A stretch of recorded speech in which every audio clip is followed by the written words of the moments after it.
From the Newsroom at news.com.au. This is the latest from the Newsroom. It's Monday, December 28th. We'll start in New South Wales, where Premier Gladys Berejiklian has announced no changes will be made to restrictions within Greater Sydney ahead of New Year's celebrations. Here she is on other changes. Previously, we'd allocated spots along the Foreshore for frontline workers from across the state to be able to come and enjoy the fireworks. Unfortunately, we're going to have to cancel that.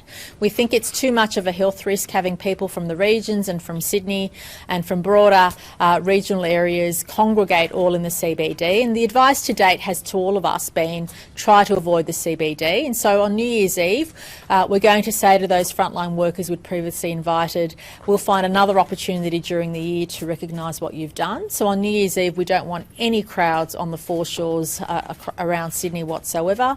However, if you have a booking for a restaurant or another hospitality venue, so long as the 4 square metre rule is in place and those venues have COVID-safe plans and you have a permit from Service New South Wales, you will be allowed into those venues in the CBD.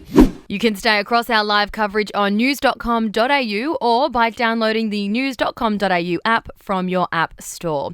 To sport, and tennis fans down under have been dealt a crushing blow as Roger Federer's team revealed he plans to skip the Australian Open. The Swiss maestro will miss the first Grand Slam of 2021 as he continues to recover from 2 knee operations.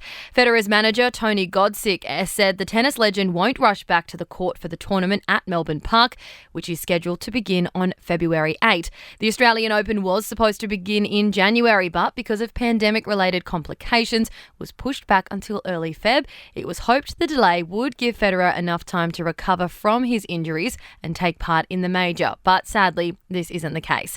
Overseas now, and US President Donald Trump has signed into law a coronavirus relief and spending package bill, which will avert a government shutdown. The president had initially refused to sign the bill. The delay meant that millions of Americans temporarily lost unemployment benefits. The relief package, worth US $900 billion, was approved by Congress this morning after months of negotiation. Had Mr. Trump not signed the bill into law by next Monday, a partial government shutdown would have begun. And we'll finish with showbiz news. And Hilaria Baldwin, wife of Hollywood actor Alec, has quit social media for an indefinite amount of time after it was revealed she had faked her Spanish heritage for the past decade. Several former classmates recently came forward to confirm that Hilaria was, in fact, raised in Western Massachusetts by professor parents without a hint of a foreign accent. The online frenzy over Hilaria's heritage was sparked on December 21 when a woman tweeted, "You have to admire Hilaria Baldwin's commitment to her decade-long grift where she impersonates a Spanish person." Here's some of what Hilaria posted on her socials. Ultimately, this boils down to this idea where this is a country of a lot of different cultures. And I think that we can be different parts of ourselves with different people. And I'm somebody who I feel really lucky that I grew up with 2 cultures. I grew up speaking 2 languages.